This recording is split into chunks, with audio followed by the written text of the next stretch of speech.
एक बात बताओ, अगर कोई इंसान आपकी जिंदगी से इतनी आसानी से गायब हो जाए जैसे वो कभी था ही नहीं, तो क्या वो आपको इग्नोर कर रहा है या फिर वो बस आपके बिना ठीक है?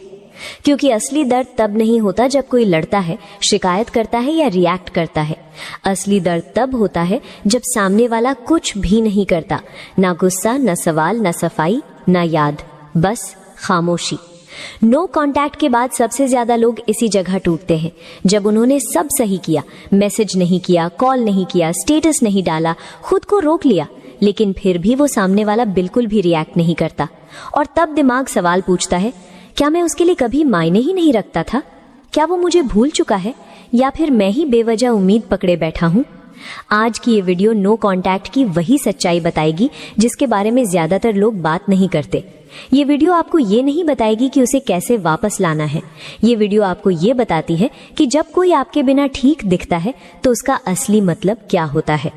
अगर आप इस सवाल के जवाब से डरते हो तो शायद ये वीडियो आपके लिए नहीं है, लेकिन अगर आप सच सुनने की हिम्मत रखते हो तो अंत तक रुको, क्योंकि जो समझ में आ गया वो आपको दोबारा कभी गलत इंसान के लिए चुप नहीं बैठने देगा। पॉइंट 1, खामोशी का गलत मतलब। जब नो कांटेक्ट के बाद वो बिल्कुल भी रिएक्ट नहीं करता तो 90% लोग यही सबसे बड़ी गलती करते हैं। वो इस खामोशी को कमजोरी समझ लेते हैं। दिमाग कहता है, देखा, उसे भर के नहीं पड़ा, अगर मैं जरूरी होता तो वो कुछ करता, शायद मैं ही ज्यादा अटैच था। लेकिन सच्चाई इससे कहीं ज्यादा खतरनाक है। साइलेंस हमेशा इंडिफरेंस नहीं होता। कई बार साइलेंस कंफ्यूजन की सबसे गहरी अवस्था होती है। जब कोई इंसान आपको खोता है और वो इमोशनली मैच्योर नहीं होता तो वो 3 में से एक रास्ता चुनता है। 1, लड़ना, 2, ब्लेम करना, 3, या पूरी तरह चुप हो जाना। और तीसरा रास्ता सबसे ज्यादा मिसअंडरस्टूड होता है। यहाँ एक सीन इमेजिन करो। आपने पहली बार सच में खुद को रोका, ना मैसेज, ना एक्सप्लेनेशन, ना लास्ट टाइम बात कर लेते हैं, और सामने वाला बस चुप। बाहर से वो नॉर्मल दिखता है, काम कर रहा है, हंस रहा है, स्टोरीज देख रहा है, लेकिन अंदर अंदर उसका दिमाग एक ही सवाल से लड़ रहा होता है, ये अचानक बदल कैसे गया? पहले तो हर हाल में वापस आता था, अब क्यों नहीं? और यही ईगो और अटैचमेंट की लड़ाई शुरू होती है। समस्या ये है कि लोग ये मान लेते हैं अगर वो साइलेंट है तो वो स्ट्रांग है। नहीं, अक्सर साइलेंट वही होता है जो एक्नॉलेज नहीं करना चाहता कि उसने किसी की वैल्यू खो दी है। क्योंकि मान लेना कि आपको फर्क पड़ता है, ये ईगो के लिए सबसे बड़ा झटका होता है। और अब ध्यान से सुनो, नो कांटेक्ट का असली असर पहले बिहेवियर में नहीं, पहले थॉट्स में पड़ता है। वो आपके बारे में सोचना बंद नहीं करता, वो बस ये मानने से इनकार करता है कि वो सोच रहा है।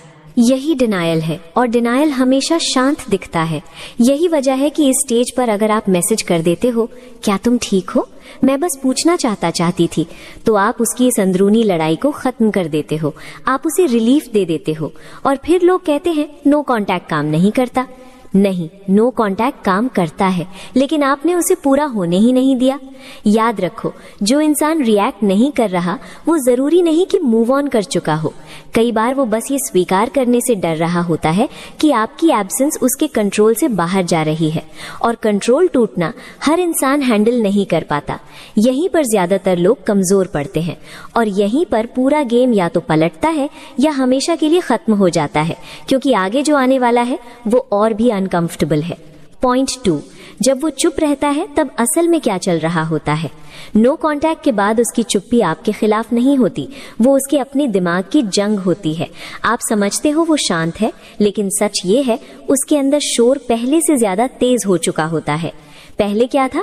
पहले उसे पता था आप अवेलेबल हो, आप एक्सप्लेन कर दोगे, आप टूट जाओगे, आप इंतजार करोगे, मतलब उसके पास सर्टेनिटी थी। अब अनसर्टेनिटी है, और इंसान को दुख से ज्यादा अनसर्टेनिटी डराती है। यहीं से उसकी साइकोलॉजी बदलती है। वो बार बार अपने आप से कहता है, मुझे फर्क नहीं पड़ता, मैं ठीक हूँ, ये बस एक फेज है। लेकिन अगर सच में फर्क नहीं पड़ता तो वो बार बार ये बातें खुद को क्यों समझा रहा होता?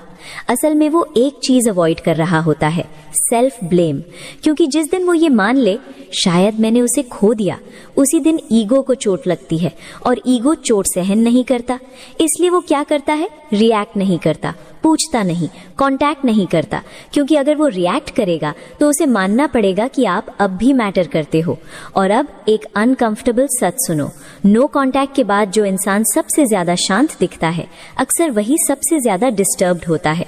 बस फर्क इतना है, वो डिस्टर्बेंस बाहर नहीं अंदर चल रही होती है। यहीं पर ऑडियंस सबसे बड़ी गलती करती है।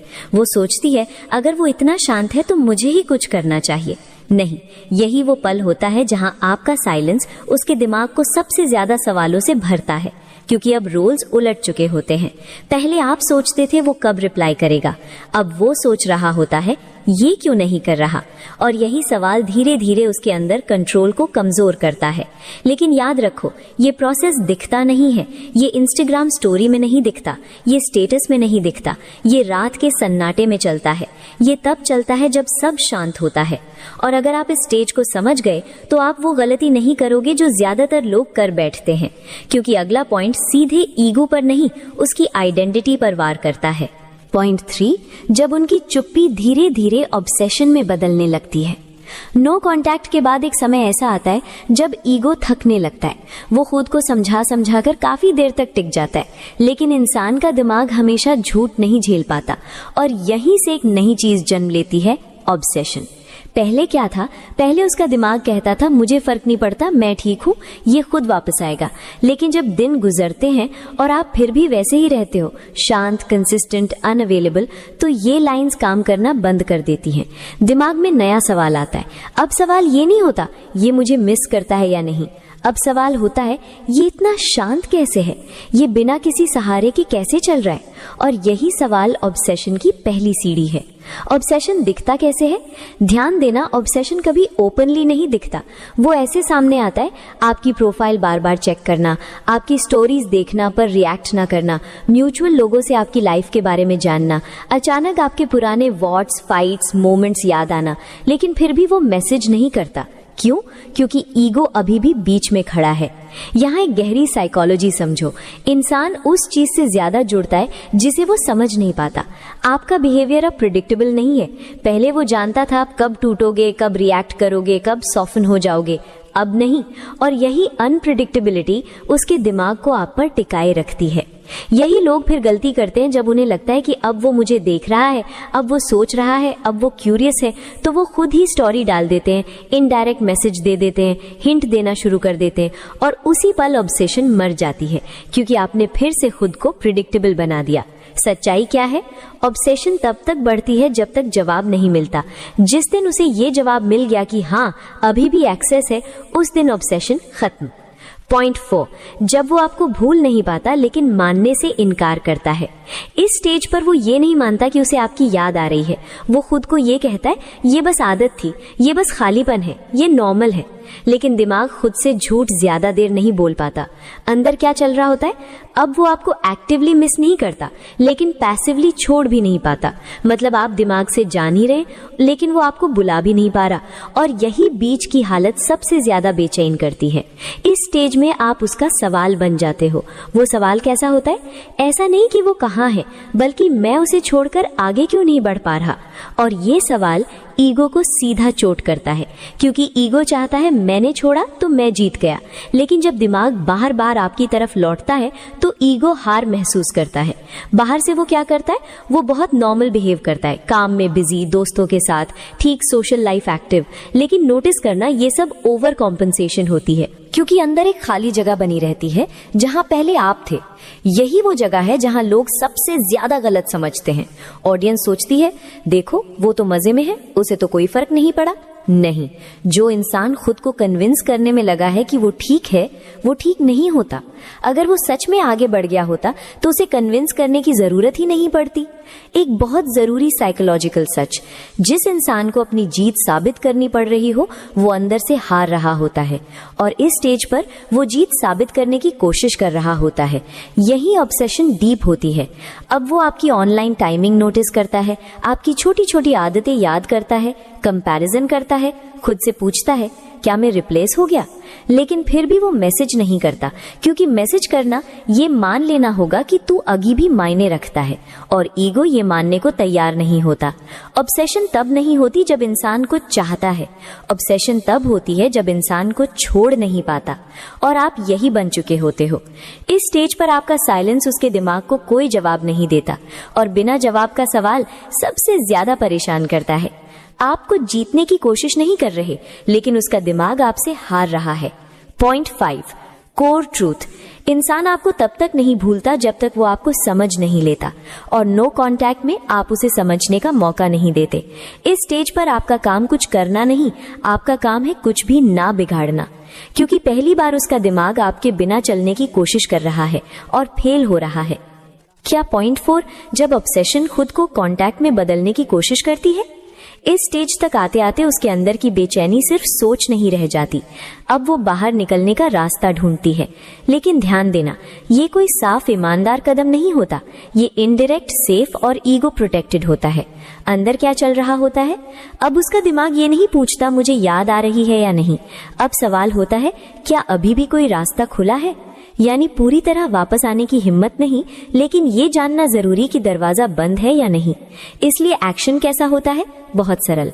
अचानक आपकी स्टोरी पर नजर, कोई पुराना गाना शेयर करना, कोई न्यूट्रल सा है या ऐसा मैसेज जिसमें कोई इमोशन ना हो, कभी कभी बस टाइपिंग और फिर गायब। ये सब टेस्ट मैसेजेस होते हैं। इनका मकसद बात करना नहीं, मकसद होता है ये देखना क्या मैं अब भी असर डाल सकता हूँ। यही सबसे बड़ी गलती होती है। आप सोचते हो शायद अब सच में बात करना चाहता है, और आप ज्यादा जल्दी रिप्लाई कर देते हो, ज्यादा वार्मथ दिखा देते हो, पुरानी बातें छेड़ देते हो, और उसी पल उसके दिमाग को आंसर मिल जाता है, ठीक है अभी भी एक्सेस है।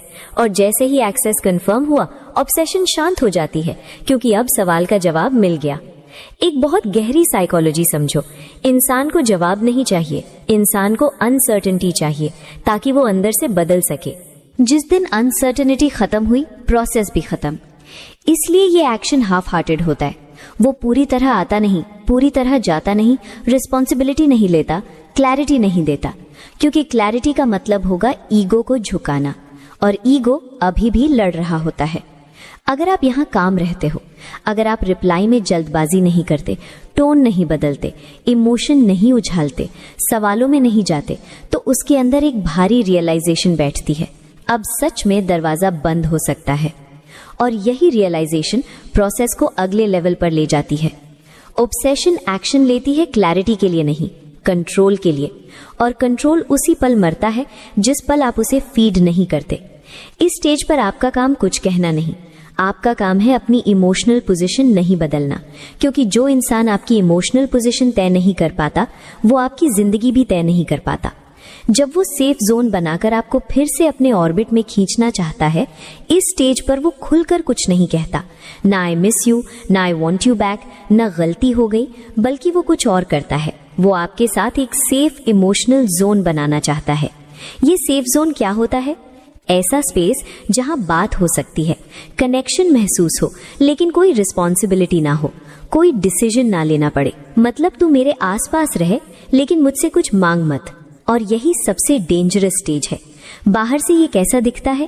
कैजुअल बातें, नॉर्मल टोन, कभी कभी हंसी, कभी पुराने जोक्स, कभी बस ऐसे ही बात कर रहा था। और आप सोचते हो कम से कम बात तो हो रही है, शायद धीरे धीरे सब ठीक हो जाए। लेकिन सच ये है, ये बात रिलेशनशिप की तरफ नहीं, कंट्रोल रिस्टोर करने की तरफ जा रही है। उसके दिमाग में क्या चल रहा होता है? अब उसका डर बदल चुका है। पहले डर था ये चला गया तो, अब डर है ये इतना दूर ना चला जाए कि मैं पहुंच ही ना सकूं। इसलिए वो आपको पूरी तरह पास भी नहीं आने देता, पूरी तरह जाने भी नहीं देता, बीच में लटका कर रखता है। यही वो जगह है जहां 80% लोग फंस जाते हैं, क्योंकि लड़ाई नहीं है, ड्रामा नहीं है, सब मैच्योर लग रहा है, लेकिन अंदर से आप फिर वही कर रहे हो, adjust, wait, hope, read between the lines, और नो कॉन्टैक्ट यही टूटता है। एक बहुत कड़वा सच, अगर कोई इंसान सच में वापस आना चाहता है तो वो क्लैरिटी लाता है, वो रिस्पॉन्सिबिलिटी लेता है, वो एम्बिग्युइटी में नहीं रखता। एम्बिग्युइटी हमेशा ईगो की स्ट्रैटेजी होती है। अगर आप यहां भी नहीं हिलते, अगर आप कैजुअल टोन में नहीं बहते, इमोशनल कंफर्ट नहीं देते, सेफ जोन में सेटल नहीं होते, तो उसके अंदर एक आखिरी रियलाइजेशन बैठती है ये अब हाफ प्रेजेंस एक्सेप्ट नहीं करेगा और यही रियलाइजेशन या तो उसे पूरी तरह आगे लाती है या हमेशा के लिए दूर कर देती है। दोनों ही हालात में आप जीतते हो। पॉइंट 4 का कोर ट्रूथ। जो इंसान आपको क्लैरिटी दिए बिना अपने पास रखना चाहता है वो आपको नहीं, आपकी अवेलेबिलिटी को चाहता है। इस स्टेज पर आपको स्वीट नहीं बनना, आपको रूट भी नहीं बनना, आपको बस क्लियर रहना है, क्योंकि क्लैरिटी ईगो को सबसे ज्यादा डराती है। पॉइंट 5, जब आप अंदर से तय कर लेते हो कि अब कुछ साबित नहीं करना, इस पॉइंट तक आते आते कुछ अजीब सा हो जाता है। आप अब ये नहीं देख रहे होते उसने क्या किया, उसने कब देखा, उसने रिएक्ट क्यों नहीं किया। अब आपका ध्यान उससे हटकर अपने अंदर टिक जाता है और यही वो पल है जहां असली जीत होती है। इस स्टेज में आपके अंदर क्या बदलता है? अब आप किसी सिग्नल का इंतजार नहीं करते, अब आप किसी एक्शन को मीनिंग नहीं देते। अगर वो बोले आप उछलते नहीं, अगर वो ना बोले आप गिरते नहीं, क्योंकि अब आपका सवाल ये नहीं होता वो क्या करेगा, अब सवाल होता है मैं खुद के साथ ठीक हूँ या नहीं। और जैसे ही जवाब हाँ होता है खेल खत्म हो जाता है। सामने वाले के साथ क्या होता है? अब यहाँ 2 ही सच्चाइयां बचती हैं और दोनों आपके कंट्रोल से बाहर हैं। पहली सच्चाई, अगर उसके अंदर सच में भावना बची है तो वो क्लैरिटी के साथ आएगा, ना टेस्ट करेगा, ना एम्बिग्विटी रखेगा, ना सेफ जोन बनाएगा, वो सीधा बोलेगा। दूसरी सच्चाई, अगर वो नहीं आता तो इसका मतलब ये नहीं कि आप कम थे, इसका मतलब ये है कि अब वो आपकी जिंदगी का हिस्सा नहीं था। सबसे कड़वा लेकिन सबसे सच्चा सच, नो कांटेक्ट का मकसद किसी को वापस लाना नहीं होता। नो कांटेक्ट का मकसद होता है ये देखना क्या मैं बिना उसके भी खुद को संभाल सकता हूँ। और जिस दिन आप ये कर लेते हो उस दिन नो कांटेक्ट सफल हो जाता है, भले वो कभी वापस आए या कभी नहीं। जिस दिन आप आउटकम छोड़ देते हो उसी दिन कंट्रोल पूरी तरह खत्म हो जाता है, कंट्रोल उसका भी और आपका भी। और यही असली फ्रीडम है। आप किसी को छोड़कर आगे नहीं बढ़ते, आप खुद को पकड़कर आगे बढ़ते हो। और जो इंसान खुद को पकड़ लेता है उसे कोई खोना नहीं डराता। यहीं पर ये पूरी जर्नी खामोशी से पूरी होती है। कोई ऐलान नहीं, कोई ड्रामा नहीं, बस एक इंसान जो अब खुद के साथ ठीक है। जब आपको एहसास होता है कि आप उसे नहीं खुद को ढूंढ रहे थे, इस स्टेज पर आप एक बात साफ साफ समझ जाते हो। आप उसकी वापसी का इंतजार नहीं कर रहे थे, आप बस ये देखना चाहते थे कि क्या मैं इतना कमजोर हूँ कि किसी के बिना टूट जाऊं। और जब जवाब मिलता है नहीं, तो कुछ अपने आप गिर जाता है। अंदर क्या बदलता है? अब आप ये नहीं सोचते अगर वो आ गया तो क्या होगा, अगर उसने रिग्रेट किया तो, अगर अब वो बदल गया हो तो। ये सारे सवाल अचानक इररिलेवेंट लगने लगते हैं, क्योंकि अब आपका दिमाग एक नई जगह खड़ा है। मैं अब वही इंसान नहीं हूँ जो किसी के रिएक्शन पर जीता था। यहाँ एक अजीब शांति आती है। ये खुशी नहीं होती, ये एक्साइटमेंट नहीं होती, ये वो शांति होती है जिसमें आपको किसी को प्रूव नहीं करना पड़ता, न खुद को, न उसे, न दुनिया को। और यही शांति सबसे बड़ा क्लोजर होती है, सबसे कड़वी लेकिन आजाद करने वाली सच्चाई। बहुत लोग सोचते हैं जब वो पछताएगा तब मुझे सुकून मिलेगा, लेकिन सुकून किसी और के पछतावे से नहीं आता। सुकून उस दिन आता है जिस दिन आप ये मान लेते हो, अगर वो कभी समझ भी ना पाए तो भी मैं ठीक हूँ। और यही एक्सेप्टेंस आपको हल्का कर देती है। आप तब आगे नहीं बढ़ते जब कोई और पीछे छूटता है, आप तब आगे बढ़ते हो जब आप खुद से ईमानदार हो जाते हो। उस पॉइंट पर नो कांटेक्ट खत्म नहीं होता, वो इररिलेवेंट हो जाता है, क्योंकि अब आप किसी टैक्टिक पर नहीं, सेल्फ रिस्पेक्ट पर जी रहे हो। और सेल्फ रिस्पेक्ट कभी किसी के आने या जाने पर डिपेंड नहीं करती। यहीं पर ये पूरा चैप्टर शांत तरीके से बंद होता है। कोई आखिरी मैसेज नहीं, कोई आखिरी उम्मीद नहीं, बस एक इंसान जो अब खुद के साथ ठीक है। अगर अब भी अगला स्टेप चाहिए तो वो नो कांटेक्ट नहीं होगा, वो होगा लाइफ रीसेट। लेकिन ये कहानी यहीं पूरी है। सच ये है, आप किसी के चले जाने से नहीं टूटते, आप तब टूटते हो जब आप खुद को छोड़कर किसी और की उम्मीद पकड़े बैठे रहते हो। लेकिन जिस दिन आपने अंदर से ये मान लिया कि अगर वो कभी ना भी समझे तो भी मैं अपनी जगह ठीक हूँ, उसी दिन कहानी खत्म हो जाती है।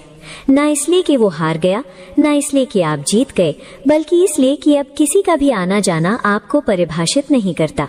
आप अब किसी जवाब का इंतजार नहीं कर रहे, आप अब किसी एहसास की भीख नहीं मांग रहे, आप अब किसी की चुप्पी से अपने आप को छोटा नहीं कर रहे। और यही असली आजादी है। जिस दिन आपको किसी के लौटने की जरूरत नहीं रहती, उसी दिन आप सच में आगे बढ़ चुके होते हो। यही ये कहानी नहीं, ये अध्याय खत्म होता है और यहीं से आपकी जिंदगी पहली बार आपकी अपनी बनती है। अगर इस वीडियो ने आपको जरा सा भी रुककर सोचने पर मजबूर किया हो तो लाइक कर दीजिए, और अगर आप चाहते हैं ऐसी ही सीधी, गहरी और बिना झूठी उम्मीद वाली बातें आगे भी सुनना, तो चैनल को सब्सक्राइब कर लीजिए, क्योंकि यहाँ हम किसी को वापस लाने का वादा नहीं करते, हम आपको खुद तक वापस लाते हैं।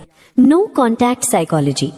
अगर आप ये वीडियो देख रहे हैं तो इसका मतलब साफ है, आपने अपनी तरफ से सब कर लिया, चुप रहकर भी, दूरी बनाकर भी, फिर भी वो वापस नहीं आया। लेकिन असली बात यह है, शायद आपने नो कांटेक्ट गलत तरीके से किया है, क्योंकि नो कांटेक्ट सिर्फ गायब होने का तरीका नहीं है, ये एक साइकोलॉजिकल गेम है, और इस गेम में जीतता वही है जो दिमाग से खेलता है, दिल के भरोसे नहीं।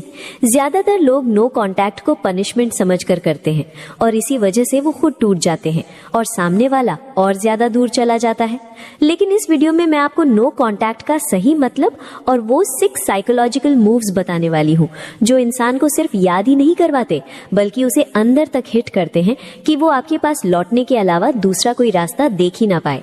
और हाँ, ये 6 मूव सिर्फ रिश्ते में वापस लाने के लिए नहीं है, ये आपको इमोशनली अनटचेबल बनाते हैं, ताकि अगली बार कोई आपको हल्के में लेने की हिम्मत भी ना करे। वीडियो को बीच में मत छोड़ना, क्योंकि मूव नंबर 6 वो है जो 99% लोग कभी नहीं करते, और इसलिए 99% लोग किसी को खोकर पछताते हैं। अब शुरू करते हैं। नो कांटेक्ट के बाद भी अगर वो वापस नहीं आता, तो ये 6 साइकोलॉजिकल मूव्स आपको वही इंसान वापस दिलाएंगे और खुद पर आपकी वैल्यू फिर से सेट कर देंगे। Move 1, emotional reset. अपनी अंदरूनी सेटिंग बदलो, उसके लिए नहीं, अपने लिए। देखो, नो कांटेक्ट का मतलब ये नहीं कि आप चुप होकर इंतजार करो कि दूसरा इंसान कब दया करके वापस आएगा। ये असली गेम यहाँ शुरू होता है, आपके अंदर। जब आप किसी को खो देते हो, दिमाग 2 काम करता है। 1, या तो आपको उसी इंसान के पीछे दौड़ाता रहता है। 2, या फिर आपको इतना स्ट्रांग बना देता है कि वही इंसान आपको दूर से देखकर हिल जाता है। मूव 1 यानी इमोशनल रीसेट इसी दूसरी कैटेगरी में ले जाता है। इसका असली काम क्या है? आप अपना पूरा ध्यान उस इंसान से हटाकर एक ऐसी जगह शिफ्ट करते हो जहां से उसकी कोई भी अटेंशन, कोई भी इग्नोर, कोई भी दूरी आपको कंट्रोल नहीं कर पाती। और ये सिर्फ मानसिक बदलाव नहीं है, ये आपकी वैल्यू में अचानक आई छलांग है।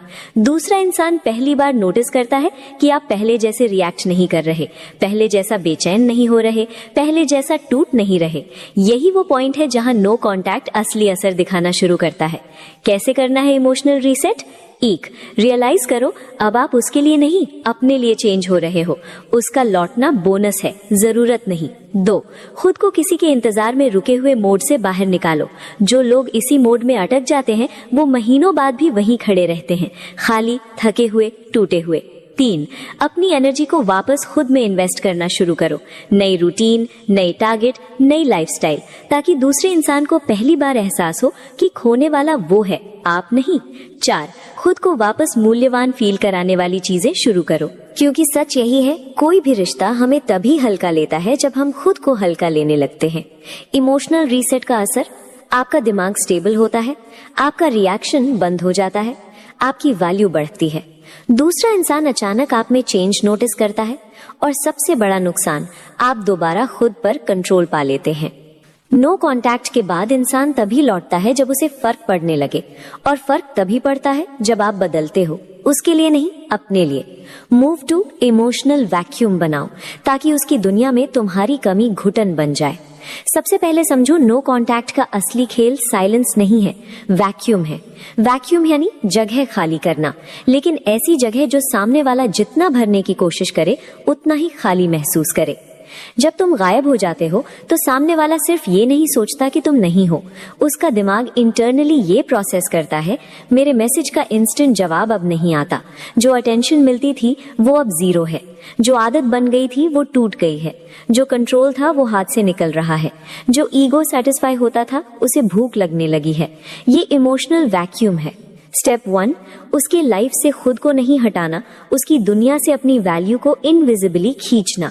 तुम्हें उससे चैट बंद नहीं करनी है, तुम्हें उसके दिमाग में तुम्हारी हैबिट खत्म करनी है। ये डिफरेंस समझ लो। चैट बंद करना इक्वल्स नॉइज, हैबिट हटाना इक्वल्स दर्द। चैट बंद करने से आदमी इरिटेशन में जाता है, हैबिट हटाने से आदमी विड्रॉल में जाता है। विड्रॉल असली हथियार है। जब कोई तुम्हें हल्के में लेने लगे, तुम्हारी प्रेजेंस को ग्रांटेड माने और तुम्हारे साइलेंस को भी विक्ट्री समझ ले, तब तुम साइलेंस नहीं रखते, तुम विड्रॉल ट्रिगर करते हो। कैसे?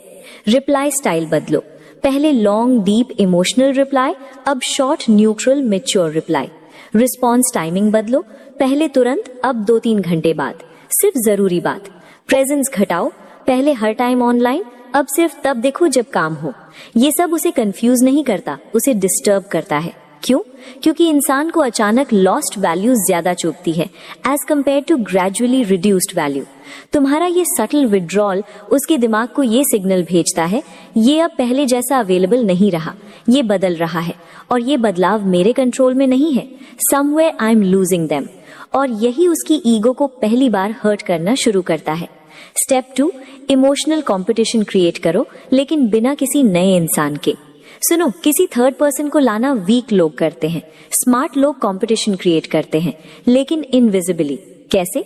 अपने आप में सुधार करो। Photos, lifestyle, confidence, schedule, presence, ये सब ऐसा लगना चाहिए कि तुम्हारी एनर्जी अब कहीं और इन्वेस्ट हो रही है, लेकिन किस में, ये उसे पता नहीं। यहीं से शुरू होता है साइकोलॉजिकल टेंशन। ये किससे बात कर रहा होगा? ये किसके साथ बिजी है? ये इतना शांत और अलग क्यों हो गया? ये मुझे मिस भी करता है या नहीं? अब ये क्वेश्चंस उसके दिमाग में हर घंटे टॉर्चर करना शुरू करते हैं।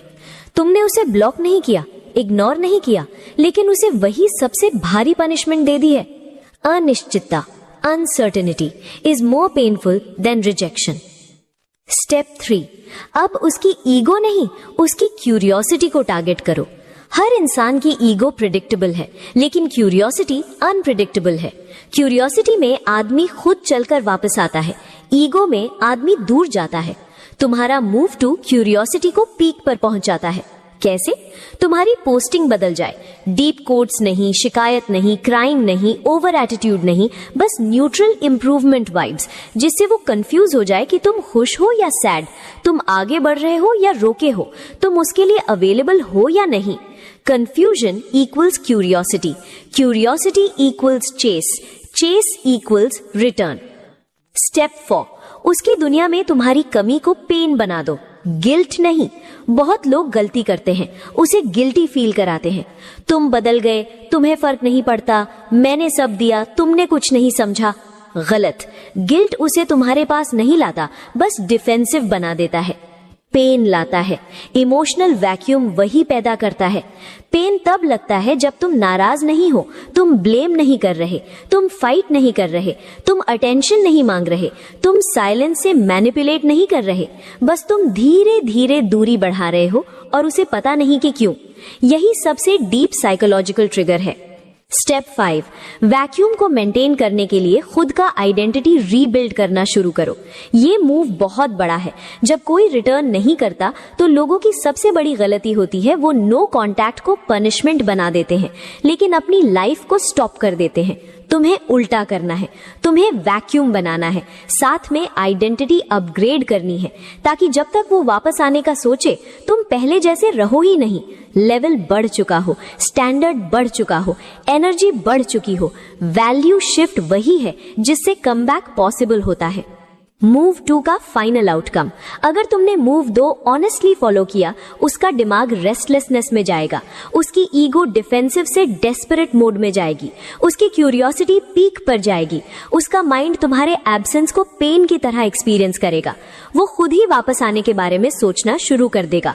क्यों? क्योंकि इंसान हमेशा उसी की ओर लौटता है जिसकी प्रेजेंस उसे कंफर्ट देती थी और जिसकी एब्सेंस उसे अनईजी बनाती है। मूव 3, अपनी अनदेखी ताकत को जागृत करो ताकि उसकी चुप्पी अब तुम्हें नहीं उसे खाए।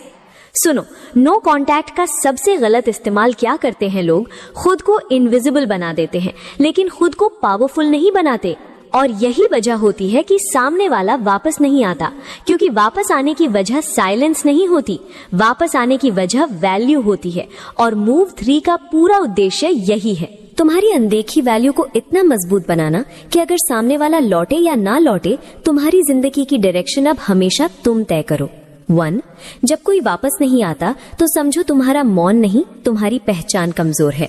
ये हार्श है लेकिन सच है। बहुत लोग सोचते हैं मैं चुप रहा तो वो गिल्ट महसूस करेगा, मैं दूरी बना लूंगा तो वो पिघल जाएगा। नो कॉन्टैक्ट की असली ताकत साइलेंस में नहीं, तुम्हारे साइलेंस के पीछे की पर्सनैलिटी में होती है। अगर तुम्हारी लाइफ वहीं की वहीं है तो उसे फर्क नहीं पड़ेगा कि तुम गायब हुए या नहीं। इसलिए मूव 3 कहता है अपनी पहचान को नया बनाओ ताकि तुम्हारी अनुपस्थिति उसकी सबसे बड़ी कमी बन जाए। 2. लाइफ को ऐसा मोड़ दो कि उसकी स्मृति तुम्हारी नई रियलिटी को पकड़ भी ना पाए। देखिए, जो इंसान लौटता है वो गिल्ट से नहीं लौटता, वो फियर ऑफ लॉस से लौटता है। और ये फियर तब पैदा होता है जब उसे महसूस हो ये इंसान अब मेरे दिमाग में स्टोर किए गए पुराने वर्जन में फिट नहीं हो रहा। क्योंकि इंसान तब डरता है जब उसे अपने पुराने अजम्पशंस टूटते दिखते हैं। तो मूव 3 का दूसरा हिस्सा ये कहता है अपनी लाइफ को विजिबली, क्लियरली, ऑनेस्टली अपग्रेड करो। सोशल प्रेजेंस मजबूत, routine discipline, emotional control sharp, new habits visible, looks better, life goals louder, boundaries cleaner. ये सब मिलकर एक ही चीज बनाते हैं, तुम्हारा नया वर्जन। और नया वर्जन एक अलग वाइब देता है। मैं अपने लिए जीता हूँ, किसी के आंसरेबल नहीं। यही वाइब सामने वाले के दिमाग में सबसे बड़ा साइकोलॉजिकल झगड़ा खड़ा करती है। 3. इमोशनल ट्रांसपेरेंसी खत्म करो, मिस्ट्री शुरू करो। साइलेंस जो कुछ समय बाद प्रेडिक्टेबल हो जाए वो बोरिंग बन जाता है, लेकिन साइलेंस जोड़ मिस्ट्री जोड़ सेल्फ ग्रोथ, ये लीथल कॉम्बिनेशन है। अब ये मिस्ट्री क्या है? ये कोई चाइल्डिश सीन नॉट सीन वाला गेम नहीं, ये एक हाई वैल्यू बिहेवियर है। कम दिखूं पर दिखूं पावरफुल, कम बोलो पर बोलो क्लियर, कम शेयर करो पर शेयर करो वैल्यूएबल।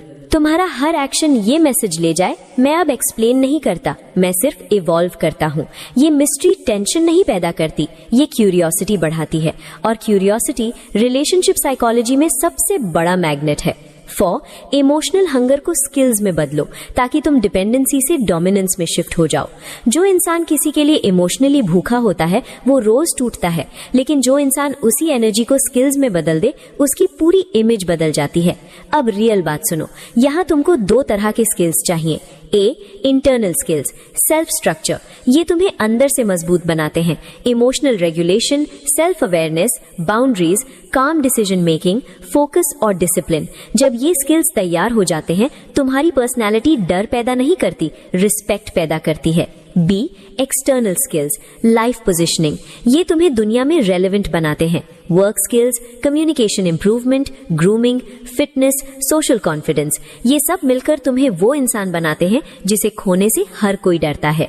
और जब तुम ऐसा वर्जन बनते हो, नो कॉन्टैक्ट अब पनिशमेंट नहीं होता, एक रिमाइंडर बन जाता है कि तुम किस लेवल पर जा रहे हो। 5. अपनी आइडेंटिटी को इतना रेयर बना दो कि उसकी चुप्पी उसका डर बन जाए, तुम्हारी कमजोरी नहीं। सच बताता हूँ, कोई भी इंसान तब वापस आता है जब उसे तुम्हारी कमी नहीं, तुम्हारे वैल्यू लॉस का डर महसूस हो। और ये डर सिर्फ तभी पैदा होता है जब तुम अपना स्टेटस ऐसे लेवल तक उठा दोगे जहां पहुंचना हर किसी के बस की बात नहीं। रेयर बनना मतलब अनरीचेबल बनना नहीं होता। रेयर बनना मतलब होता है तुम्हारे पास सेल्फ रिस्पेक्ट है, तुम्हारे पास स्टैंडर्ड्स हैं, तुम्हारा फोकस खुद पर है। तुम्हारी लाइफ किसी एक इंसान की देन नहीं, तुम्हारी वाइब नीड से नहीं, चॉइस से बनी है। जब तुम रेयर बनते हो तो सामने वाला सोचने लगता है मैंने इसे खो दिया और ये मेरी सबसे बड़ी मिस्टेक थी। ये वो प्लेस है जहां वापस आने की इच्छा नहीं, वापस ना आने का डर उसे पागल करता है। 6. लाइफ में ऐसी डायरेक्शन पकड़ो जहां उसकी जगह चाहत से मिले, कमजोरी से नहीं। ये मूव 3 का फाइनल हिस्सा है और सबसे जरूरी भी। तुम्हारा गोल ये नहीं होना चाहिए कि वो लौटे या ना लौटे, तुम्हारा गोल होना चाहिए कि तुम अपनी लाइफ को ऐसा मोमेंटम देना जहां उसकी वापसी तुम्हारी जरूरत नहीं, तुम्हारे कंपैटिबिलिटी का टेस्ट बने। लाइफ में एम ऐसा होना चाहिए, अगर तू लौटे तो अच्छी बात, अगर ना लौटे तब भी मेरी दुनिया नहीं रुकती। जब तुम इस अवस्था में पहुंचते हो, सिर्फ प्यार नहीं, प्यार की साइकोलॉजी तुम्हारे फेवर में लग जाती है, क्योंकि रिश्ते चेज से नहीं बैलेंस से चलते हैं। और जो इंसान खुद को बैलेंस कर लेता है उसका खोना सबसे बड़ा लॉस होता है। अब सवाल ये है, अगर तुम इतने बदल जाओ तो क्या वो हर हाल में वापस आएगा?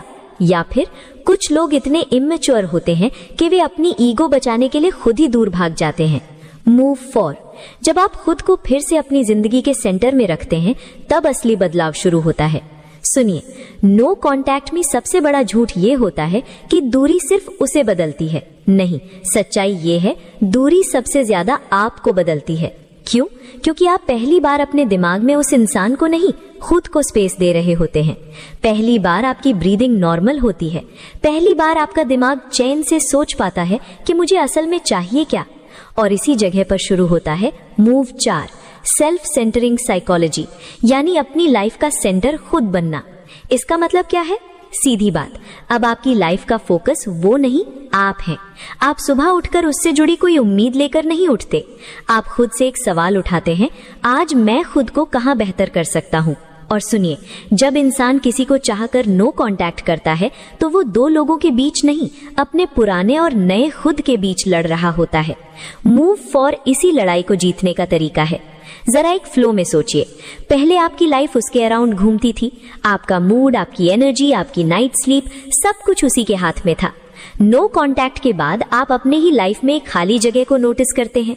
पहले ये खाली जगह डर देती है, लेकिन धीरे धीरे यही खाली जगह आपकी सबसे बड़ी ताकत बन जाती है, क्योंकि अब ये जगह उसके वापस आने का इंतजार नहीं कर रही। ये भर रही है आपके नए हैबिट से, आपके नए स्टैंडर्ड से, आपके नए गोल से। अब यहाँ एक साइकोलॉजिकल फ्लिप होता है। जब वो आपके आसपास नहीं होता, आप उसे कम नहीं सोचते, आप सही तरीके से सोचते हैं। पहले आप रिश्ते को उसकी नजर से देखते थे, अब आप पहली बार रिश्ते को अपने नजरिए से पढ़ते हैं।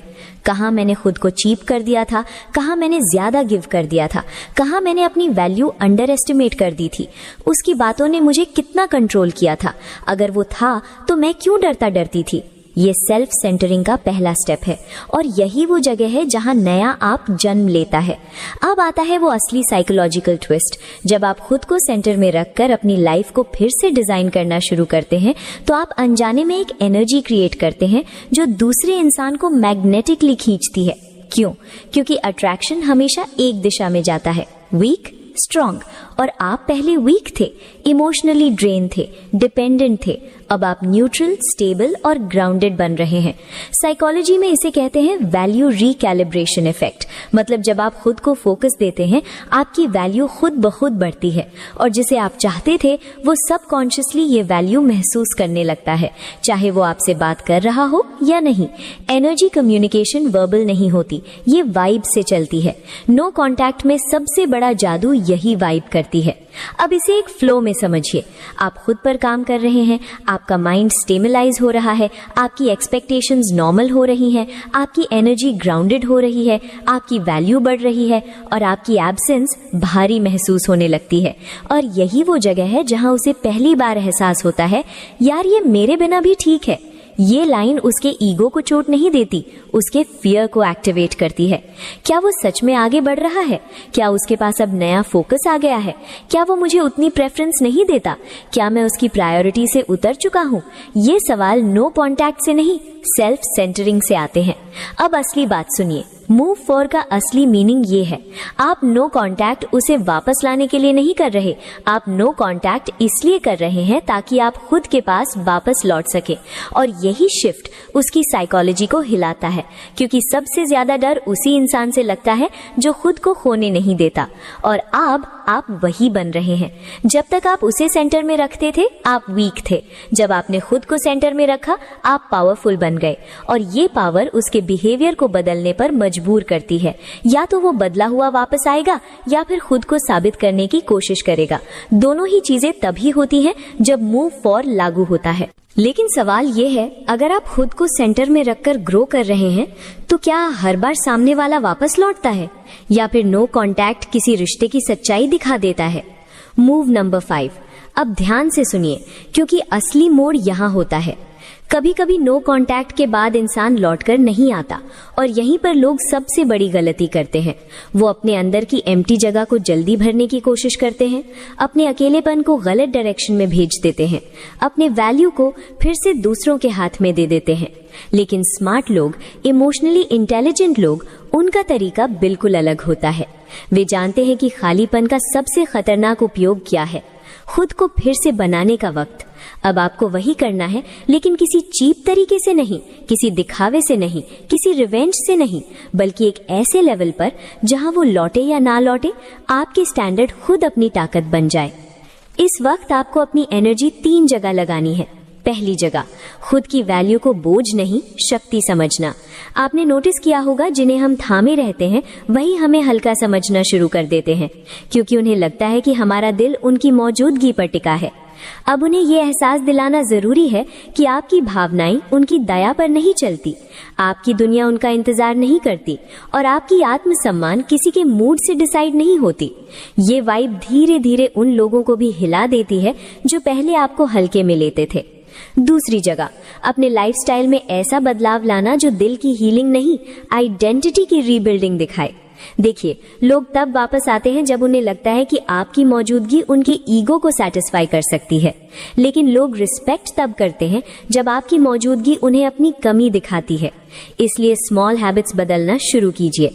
माइनस सुबह उठने का समय फिक्स कीजिए, माइनस सोशल मीडिया पर कम देखिए, माइनस अपने लुक्स और ग्रूमिंग में सुधार कीजिए, माइनस ऑफलाइन लाइफ में बिजी और प्रेजेंट रहिए, माइनस अपनी रूटीन में डिसिप्लिन लाइए। ये चीजें छोटी लगती हैं, लेकिन रिटर्निंग साइकोलॉजी में इनका इम्पैक्ट सबसे गहरा होता है, क्योंकि इंसान तब ट्रिगर होता है जब आप पहले जैसे नहीं लगते। तीसरी जगह, उस भावनात्मक स्पेस को इतना स्ट्रांग बनाइए कि कोई उसे मैनिपुलेट न कर सके। जी हाँ, नो कांटेक्ट सिर्फ साइलेंस नहीं होता। नो कांटेक्ट आपकी इमोशनल इम्यूनिटी को रीसेट करता है। इस इम्यूनिटी का मतलब है माइनस आप जल्दी नाराज नहीं होते, माइनस आप जल्दी इमोशनल नहीं होते, माइनस आप किसी इमोशनल शब्द से मेल्ट नहीं होते, माइनस आप किसी के व्यवहार से हिलते नहीं, माइनस आपकी शांति दूसरों के रवैये पर डिपेंड नहीं करती। ये मैच्योरिटी उन्हें खींचती है जिन्होंने आपको पहले हल्के में लिया था। अब क्या होगा?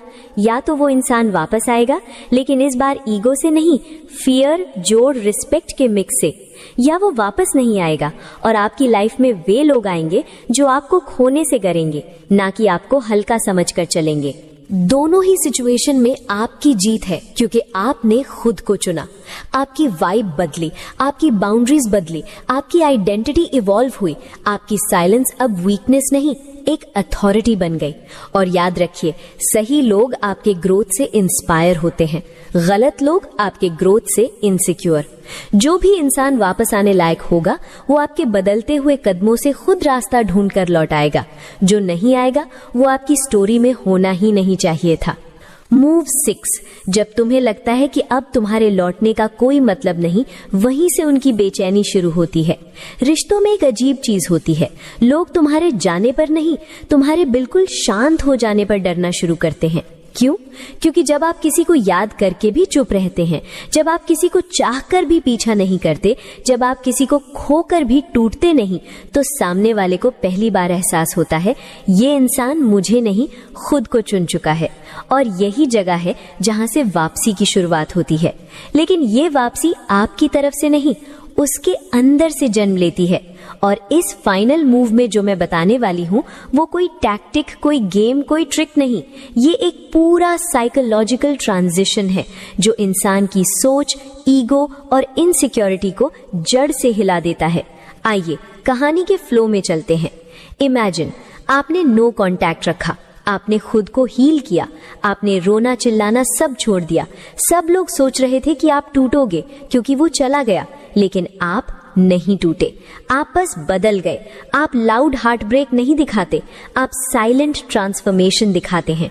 आप किसी को प्रूव करने नहीं निकलते, आप अपनी लाइफ को रीबिल्ड करने में लग जाते हैं। आप किसी को असाइन नहीं करते कि मुझे समझो, आप खुद को समझने लगते हैं।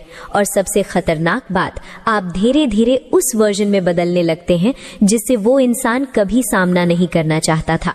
वो वर्जन जिसमें आप उसकी कमजोरी नहीं, उसकी कमी बन जाते हैं। अब उसके दिमाग में क्या चलता है? वो सोचता है ये मुझे याद भी करता है या नहीं, ये किसी और को मिला क्या, ये इतना स्टेबल कैसे है, ये मुझे जरूरत नहीं समझता क्या, ये मेरे बिना भी इतना नॉर्मल कैसे दिख रहा है, ये मेरे बिना खुश कैसे है। और जैसे जैसे आपके बारे में सवाल बढ़ते हैं वैसे वैसे उसकी सर्टेनिटी खत्म होने लगती है। वो सिर्फ आपके जाने से नहीं डरता, वो इस बात से डरता है ये इंसान अब मेरी तरफ वापस आएगा भी या नहीं। अरे लोग वापसी तब करते हैं जब उन्हें भरोसा होता है कि दरवाजा थोड़ा सा खुला है, लेकिन जब उन्हें लगता है कि दरवाजा अब उसी दिशा में खुलने से इनकार कर रहा है तभी वो भागते हुए आते हैं। और यही इस मूव की असली ताकत है। लेकिन आपका असली पावर मूव क्या है? इस कहानी का ट्विस्ट ये नहीं कि वो वापस आएगा या नहीं, ट्विस्ट ये है आप अब उसके वापस आने को अपना गोल ही नहीं मानते। क्योंकि जब इंसान इमोशनली इवॉल्व कर जाता है तो वो रिलेशनशिप को अवार्ड नहीं, एक्सपीरियंस की तरह देखने लगता है। आप अब खुद को भिखारी की तरह पेश नहीं करते, मेरे पास वापस आ जाओ प्लीज। आप अब खुद को ऑप्शन की तरह भी नहीं दिखाते, अगर आना हो तो आ जाना। आप अब खुद को जैसा है वैसा रखते हैं, एक स्टेबल सेल्फ रिस्पेक्ट वाला इंसान जो अपनी लाइफ खुद डिजाइन करता है। और यही मानसिकता, यही वाइब, यही आइडेंटिटी उस इंसान को अंदर से तोड़ देती है जिसने आपको हल्के में लिया था, क्योंकि वो समझता है ये अब मेरे लिए नहीं रुका हुआ, ये खुद के लिए जी रहा है। और इंसान को यही सबसे ज्यादा जलाता है, आपकी एब्सेंस नहीं, आपकी प्रोग्रेस, आपका साइलेंस नहीं, आपकी स्टेबिलिटी, आपका नो कांटेक्ट नहीं, आपका न्यू आइडेंटिटी। अब वो क्यों लौटता है? क्योंकि उसे डर लगता है कि आप शायद उसके लिए अब वैसा फील ही नहीं करते।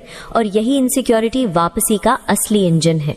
याद रखिए, लौटना कोई जादू नहीं, एक साइकोलॉजी है। जब आप पीछे हटते हुए भी बढ़ रहे होते हैं तब सामने वाला आपके लॉस से नहीं, आपके लेवल से डरने लगता है। और जब इंसान आपके लेवल से डरने लगता है तो वो खुद को संभाल कर आपकी ओर आने की कोशिश करता है। But here comes the brutal truth, हर इंसान वापस नहीं आता, और जो नहीं आता उसके बारे में दो बातें जान लीजिए। या तो वो अपने ईगो में इतना अटका है कि टूटने से बेहतर चुप रहना चुनता है, या फिर यूनिवर्स ने आपको एक ऐसे इंसान से बचा लिया है जो आपकी ग्रोथ के रास्ते के सामने खड़ा था। तो इस फाइनल मूव का असली मतलब ये नहीं कि आप उसको वापस लाओगे, इसका मतलब ये है कि आप अपनी लाइफ को इतना सॉलिड बना दोगे कि अगर वो आए तो वैल्यू समझ कर आए, और अगर ना आए तो भी आपकी लाइफ पहले से कई गुना बेहतर हो चुकी होगी। यही असली रिवेंज नहीं, असली रिडेंशन है। और यही मूव 6 की असली लाइन है। नो कॉन्टैक्ट का असली मकसद उसे वापस लाना नहीं, आपको उस जगह ले जाना है जहां आप खुद को खोना बंद कर दें। और जब आप खुद को चुन लेते हैं तभी दुनिया आपको चूज करना शुरू करती है। और शायद यही वो जगह है जहां आपको एक सच्चाई समझनी पड़ेगी। कभी कभी रिश्ता टूटता नहीं, इंसान टूटता है। और वो इंसान जो आपको हल्का समझता था, जिसे लगता था कि आप हमेशा पीछे रहोगे, वो धीरे धीरे ये महसूस करता है कि आपके वापस न मुड़ने में जो चुप्पी है वही उसकी सबसे बड़ी हार है। नो कॉन्टैक्ट के बाद आप जितना ऊपर उठते गए उतना ही उसके अंदर डर पनपता गया। डर कि आप बदल चुके हैं, डर कि आपका दर्द खत्म हो चुका है, डर कि आप फिर से किसी के लिए नहीं अपने लिए जीने लगे हो। और यही वो पल है जहां खेल उसके हाथ से फिसल चुका है और उसे पहली बार लगता है कि आप जैसे इंसान को खोना उसकी जिंदगी की सबसे बड़ी गलती थी। याद रखिए, किसी को वापस आने का असली कारण ये नहीं होता कि वो आपको प्यार करता है। अक्सर वो इसलिए लौटता है क्योंकि उसे एहसास होता है कि आप अब उसके बिना अपनी दुनिया बना चुके हो। और अगर कोई इंसान आपकी कीमत समझे बिना आपको खो सकता है तो यकीन मानिए उसे वापस आने का हक भी आप तय करते हो। आपने जो 6 मूव्स किए उन्होंने उसे बदला या नहीं, ये उसका सवाल है, लेकिन उन्होंने आपको बदल दिया है, ये आपका सच है। ज्यादा ध्यान और ज्यादा टाइम देते हैं, लेकिन सच इससे बिल्कुल उल्टा है। औरतें उस मर्द के पीछे पागल होती है जो उन्हें समझता नहीं, उन्हें महसूस कराता है। वो मर्द जिसकी मौजूदगी में दिल तेज धड़कता है लेकिन दिमाग और गहराई से सोचने लगता है। और आज मैं तुम्हें 7 ऐसे माइंड शिफ्ट बताने वाली हूँ जो किसी भी महिला के दिमाग और दिल दोनों पर गहरा असर डालते हैं। लेकिन पहले एक बात समझ लो, इस खेल में जीतता वो नहीं जो सबसे ज्यादा बोलता है, बल्कि वो जो बिना बोले भी सबसे ज्यादा इम्पैक्ट छोड़ देता है। क्या तुमने कभी नोटिस किया है, जितना तुम किसी लड़की को मनाने, समझाने या पकड़कर रखने की कोशिश करते हो, वो उतना ही तुमसे दूर भागने लगती है। क्यों? क्योंकि इंसान उसी चीज की तरफ खिंचता है जिसकी कमी महसूस होती है, जिसकी मौजूदगी रेयर हो। और यही वजह है कि असली अट्रैक्शन शब्दों से नहीं, तुम्हारे साइलेंस, तुम्हारे एटीट्यूड, तुम्हारी बाउंड्रीज और तुम्हारी वैल्यू से पैदा होता है।